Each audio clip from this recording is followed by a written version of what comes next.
bushback. It just doesn't have the right feet and nails to be able to aid in its gripping as it climbs up. It seems to have found a comfortable perch there that it's happy with for now.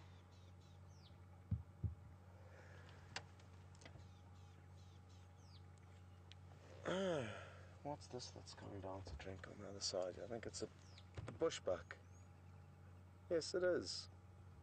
Beautiful. There's a female bushbuck. It's just arrived down at this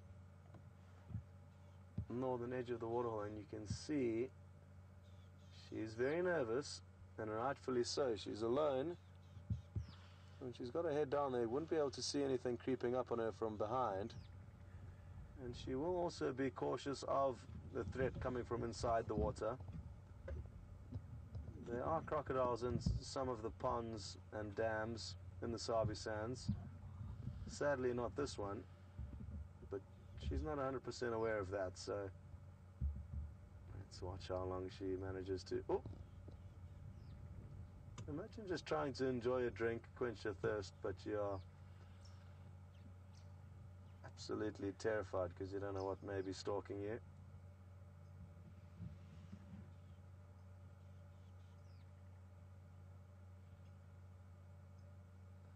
You see how she's swiveling her ears backwards to try and listen to anything that may be creeping up behind her. She's using her right ear to kind of mainly focus on noises coming from the rear.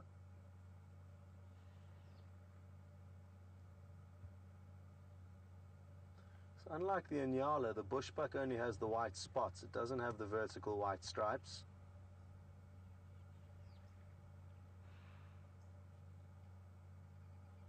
And less gregarious than the Inyala. They're often seen on their own bushbuck, whereas the Inyala are often in small herds.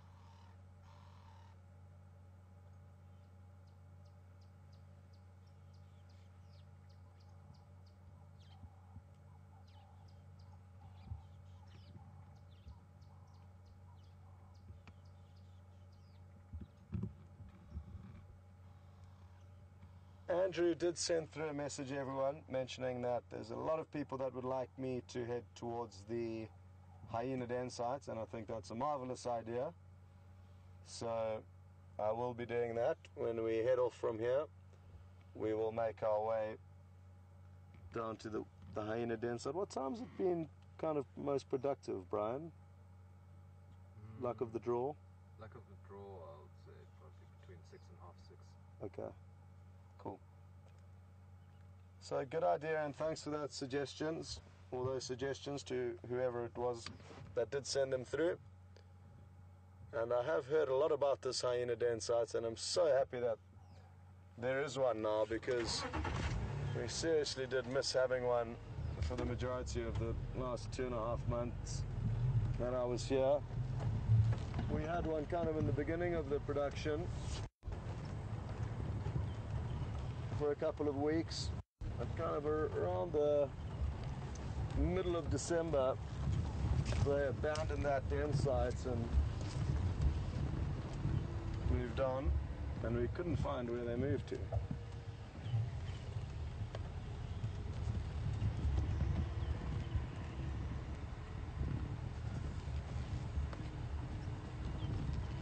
Just going to stop here for a moment or two to watch these hippo. Where's the best spot? Because they might get a little bit active for us if we're a bit patient. But if not, if nothing else, we'll have a great view of this youngster perched on its mother's back. Oh, that is cute.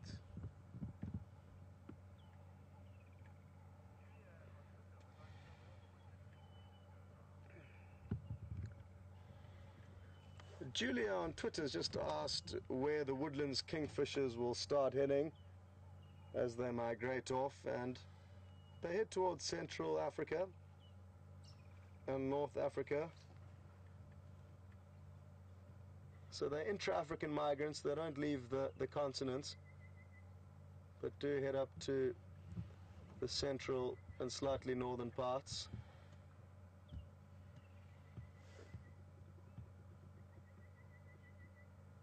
Brian's just zooming in on a pied kingfisher. We just saw it splash into the water, an attempted hunt, and it could well do it again. So don't go anywhere, and let's hope to see it plummeting into the water and catching a fish. Here it goes, here it goes. Boom! Well done, Brian. Well, sheesh, that was lucky. I think it maybe even caught one there. Yes, it did. And there, it's swallowing it, gone. Well, I really didn't expect us to get that lucky. We waited not even 5 seconds, I don't think. And as I turned back to check the monitor, it did look like Brian nailed it. He's nodding his head in confirmation. So well done. And I hope you enjoyed that. It's an incredible thing. I mean, you can imagine flying with all those feathers into water, and then taking off must require an incredible power without getting stuck in the water. And how on earth they see the fish in this murky water, well, that's the next question. It's a remarkable skill, hunting skill they have. And it was great to see how as it came in, it kind of hovered for a bit to stall its approach before finally committing to the little plunge. I actually saw an incredible picture on Facebook this morning that I showed Brian of a kingfisher in some part of the world plummeting into a small ice hole. So there's this tiny little hole in the snow, and it catches a fish out of this little hole in the snow. A really beautiful kingfisher.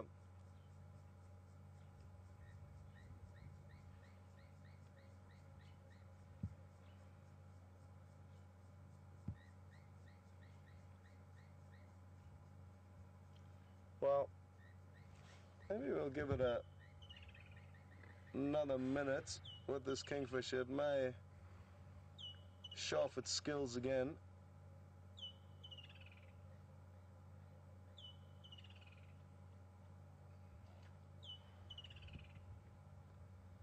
It would also just turn its body so that its breast was facing us. I'd be able to show you how to distinguish between male and female.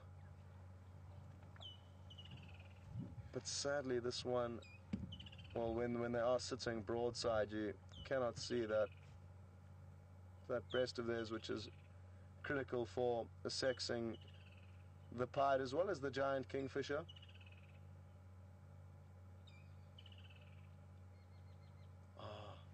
Now here's an interesting bird. Brian, if you go straight down from the kingfisher to the water's edge, there's a green-backed heron right on the edge of the water that's kind of hunched down, and it's also hunting. Oh, you got it there. Sadly, we are quite far away, but you'll notice a grey blob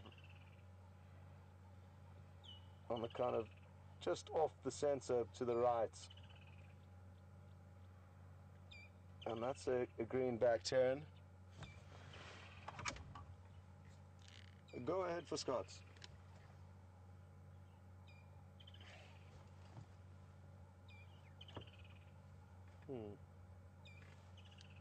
Go ahead for Scots.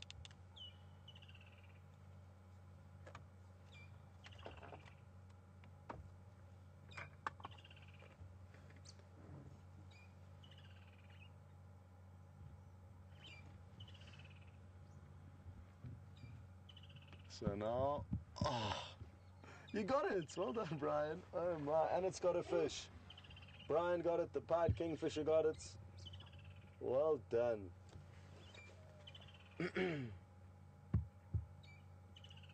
Oh, that's quite a big fish now, so we're gonna see it trying to probably, oh no, swallowed it whole.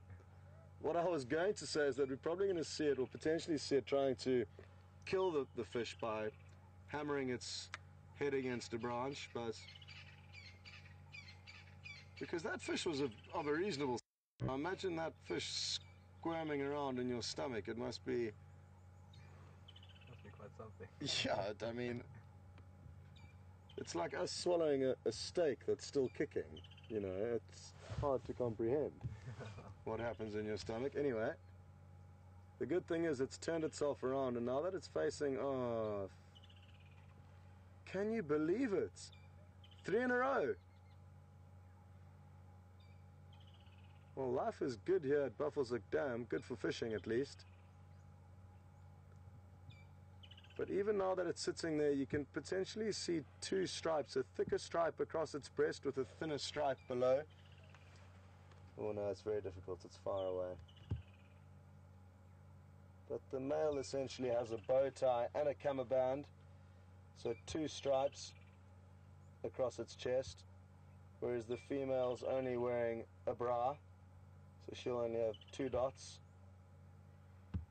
on her chest,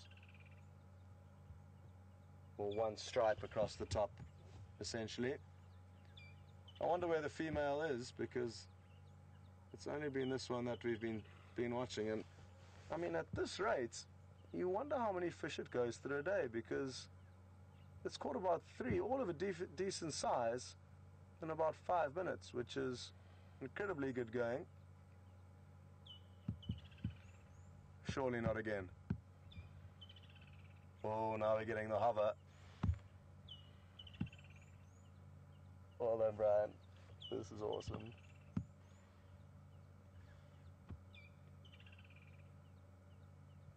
I mean, that is precision aviation right there. Look at how dead still its head stays when it hovers.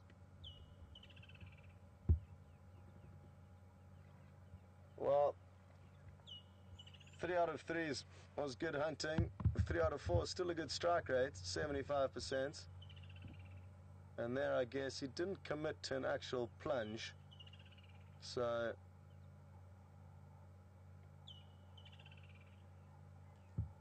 I think, yeah, you can say he didn't necessarily miss out there on an opportunity.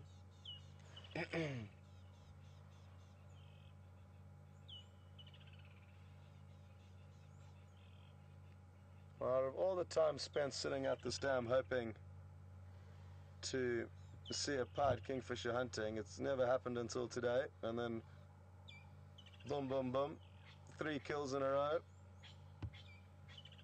Should we go back to that heron, Brian, just below there, because it's still poised in position.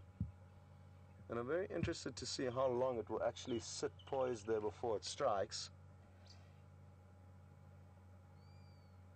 Oh, you wouldn't believe it. While Brian went to you can see the ripples coming from where the kingfisher made another kill. So that disruption was caused by the kingfisher, and it did manage to get another little fish. But let's see if these ripples aid the heron in its hunting.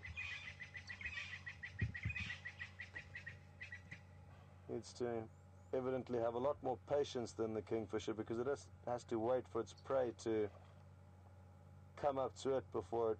Oh, there we go. I don't know what it caught there, but it caught something.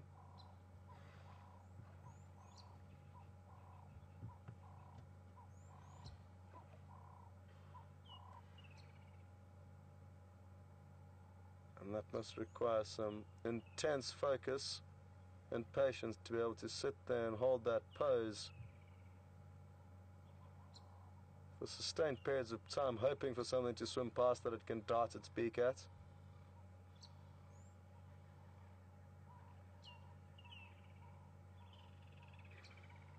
Well, there's some woodlands kingfishers calling, as well as the Cape turtle doves.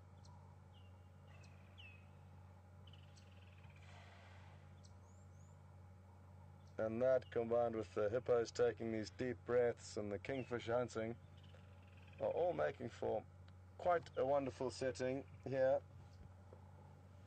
at Buffelshoek Dam.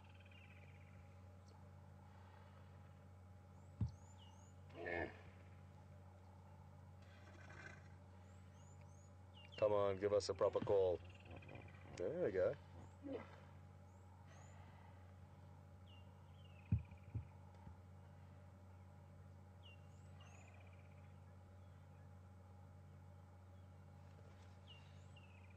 Okay, well, I'm very glad we managed to stop off here at Buffelshoek Dam, because there are a lot more hippo around at the moment, and one seriously effective pied kingfisher.